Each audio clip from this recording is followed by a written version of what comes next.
rolling chaos at the White House. Another acting cabinet official, new fallout from John Bolton's ouster. Democrats prepping what they say is a historic impeachment vote tomorrow on the impeachment probe and its different strands. Today, of course, beginning as a solemn day, as I mentioned, for remembrance, for 9/11, something Americans always think about, at least at some point during a day like today. But what does the president do? Well, he didn't start it the way most presidents do, no surprise. He blasted federal employees at the Federal Reserve as, quote, boneheads. Moments before a 9/11 ceremony, he was then picking fights with the press over reports of his own low polling. More on that later. Donald Trump also asked about someone who deals with the kind of issues that relate to 9/11, his now ousted National Security Advisor, John Bolton. John is somebody that I actually got along with very well. He made some very big mistakes. John's known as a tough guy. He's so tough he got us into Iraq. That's tough. John wasn't in line with what we were doing. And actually, in some cases, he thought it was too tough what we were doing. Mr. Tough Guy. Mr. Tough Guy. Now, John Bolton has been implying that he will have more to say. Remember, he's one of the few officials who left office calling the president a liar. Today, he tells NBC he will say more in due course. They've obviously disagreed about how this employment relationship ended. Now, Democrats are saying they have this vote tomorrow that is incremental, but they argue it is going to, in very significant ways, move an impeachment probe forward and potentially result, some Democrats are saying tonight, in articles of impeachment. Our oversight responsibility is very clear in the Constitution. We have a constitutional responsibility to hold an out-of-control executive branch accountable. Our goal is to get the truth to the American people. I do think that ultimately we will have articles of impeachment. We don't work for Donald Trump. We work for the American people. Now, if you impeach a president, what do you impeach him for? There are some Democrats, and we've covered this on the show, who say, well, there's actually more than one reason, more than one constitutionally viable way to remove the president for what they call high crimes and misdemeanors. Consider some of the pressures just breaking this week. New questions about alleged corruption of the administration routing government spending, your money, to Trump resorts. There's Mike Pence in Ireland. Then there's the Trump cabinet officials like Bill Barr dropping $30 grand of his own money for a lavish party at a Trump hotel. The Air Force now also getting caught up in these payments made at the Trump Turnberry Resort in Scotland. And a top Democratic senator is now saying that they want the heavy-hitting Homeland Security Committee to force an independent probe on the military through the Trump administration. And they're defining it as questionable taxpayer-funded travel to and lodging at properties owned, yes, by the sitting president. Before I bring in our panel, and when you see our panel, you're going to see it as a power panel. But I want to put this all together. It would, of course, be easy at a time like this for all these stories to just sort of get kind of muddled and then get normalized and then fade away. Now, the Democrats, as reported, are vowing probes and efforts to prevent that. But let's be clear, this is not specifically a Trump-era challenge, although the self-dealing and alleged corruption do stem from Donald Trump.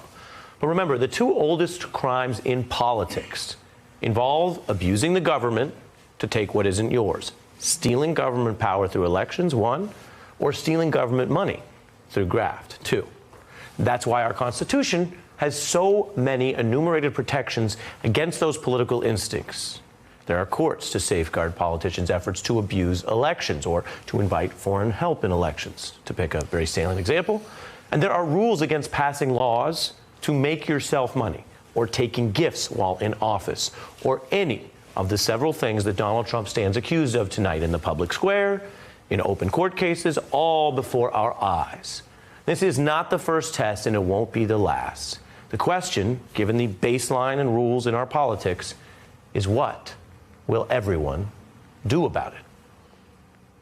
Now I turn, as advertised, to what I think, you make up your own mind, is a power panel. Former Democratic chair and governor and Dr. Howard Dean, Maya Wiley, a former prosecutor at SDNY and former counsel to the mayor of New York, who is in the 2020 race, and Barbara Rez, former executive vice president of the Trump Organization and author of All Alone on the 68th Floor. I could begin with any of you. I'm eager to hear your thoughts, but I start with you, Maya, on the fact that some of these things are in the category of obvious graft. Some of them are alleged corruption, and you need to learn more about the details. And many of them would seem to be banned by the Constitution. So where do we go from here? Hopefully to cover all of those. I mean, I think the vote tomorrow in the House is going to be extremely important. I think the fact that they've laid out a plan for how they're going to do this from a procedural standpoint is important and fair to Donald Trump. I think we should say that, because part of what they're going to vote on is going to say, no, you're going to get an opportunity to see what we have. We're not trying to blindside you. But what I think we have to remember is Congress is going to decide, as Congress, what a high crime and misdemeanor is.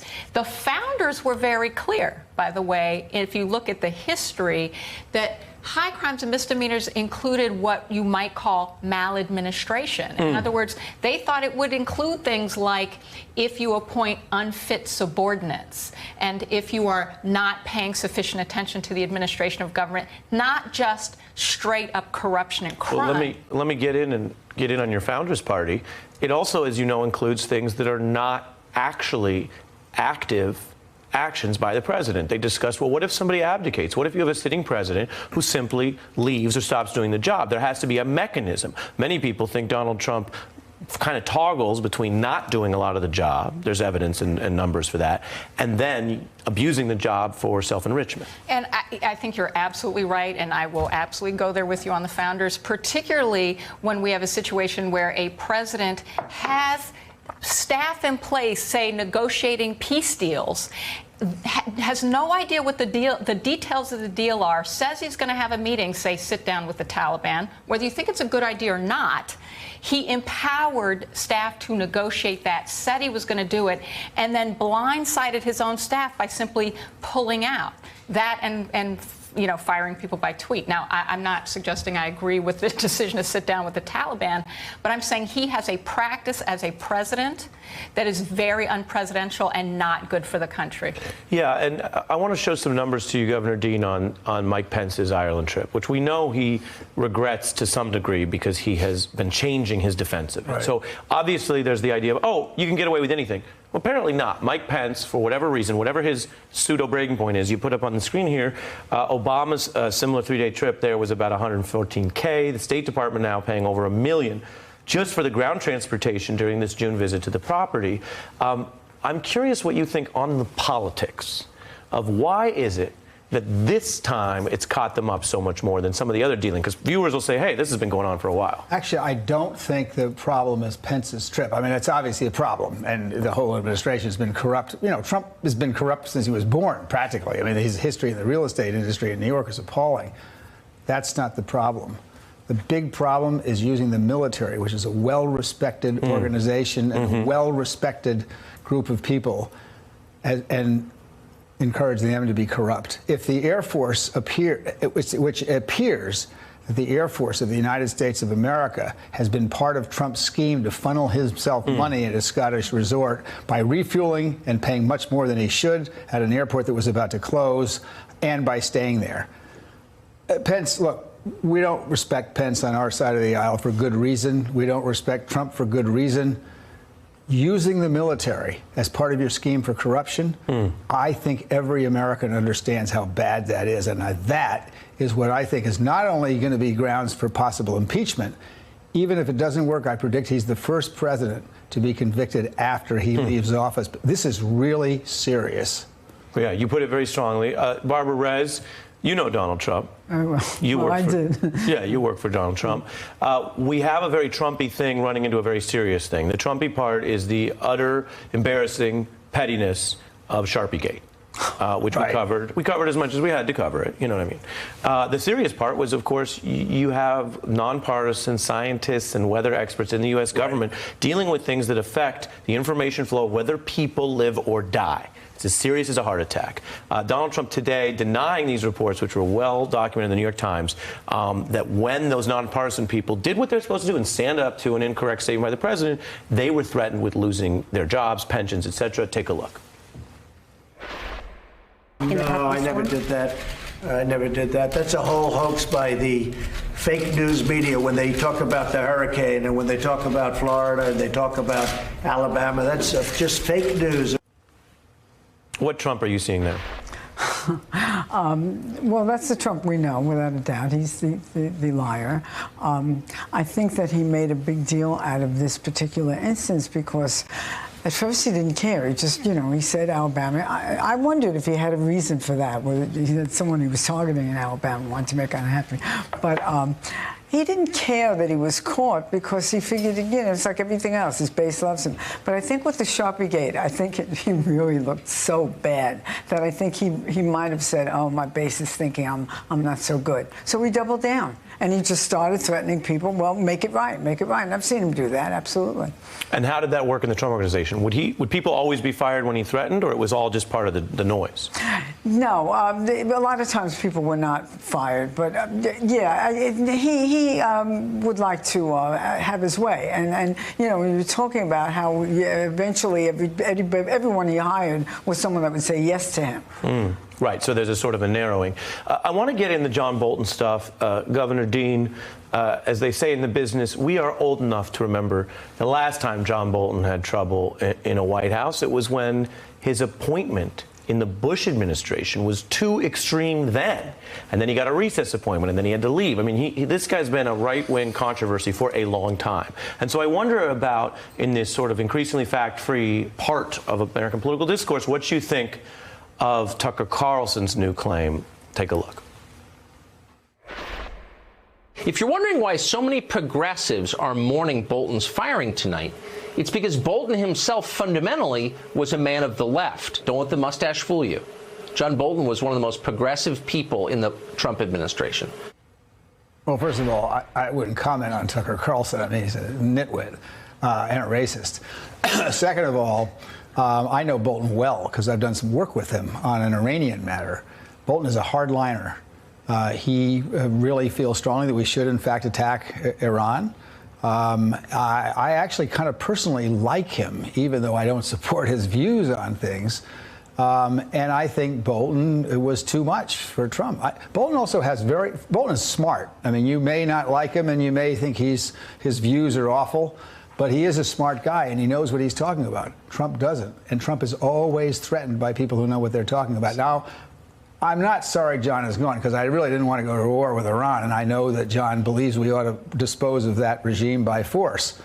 But, he's going to say something. I have not experienced John Bolton as a liar. I mean, he's very conservative, far more to the right than I am. But I'm not, so I wait for his public statement about what really happened. I'm much more inclined to believe John Bolton than I am Donald Trump. I find it actually hysterical that the defense becomes, no, John Bolton's actually a lefty. Right. But think about this. What Donald Trump said about Bolton was, actually, he's not as tough as I am. Right. I'm a lot stronger. Like, we were too tough for John Bolton, which is ridiculous. Actually a bizarre statement, given that what John Bolton said was that Russia is not our friend, and actually took very, very different positions than Donald Trump, both on Russia and North Korea. And what it really demonstrated to me about his personality was like, I'm going to fire you before you can quit. Always. Well, that's always the thing. I'm running. Yeah, exactly. And he says he quit, which goes to the point about the veracity. I'm running out of time. We didn't even get to talk about, Barbara, why isn't the Trump Soho in Soho? I'll tell you a real quick story. We were doing a project in Rego Park for Alexander's retail stores. We were going to convert it. And he insisted on calling it Forest Hills. Absolutely. Every Trump center in Forest Hills. I mean, it was clearly in Rego Park. It was not even close. So. Yeah, I mean, that's wild for anyone who's visited New York. The neighborhoods are in places on maps, and they built a property, and it says Trump Soho, and it's not in Soho. Soho sounds good, though, doesn't it? Sure, but I mean, for New Yorkers who walk around, like, it was an early education in what Donald Trump does. And as you as a builder, I wanted to get into it. Barbara Reds, Maya Wiley, Howard Dean, our power panel. Thank you so much. Hey, I'm Ari Melber from MSNBC. You can see more of our videos right here, or better yet, subscribe to our YouTube channel below. You could have been anywhere in the world, but you're here with us, and we appreciate that.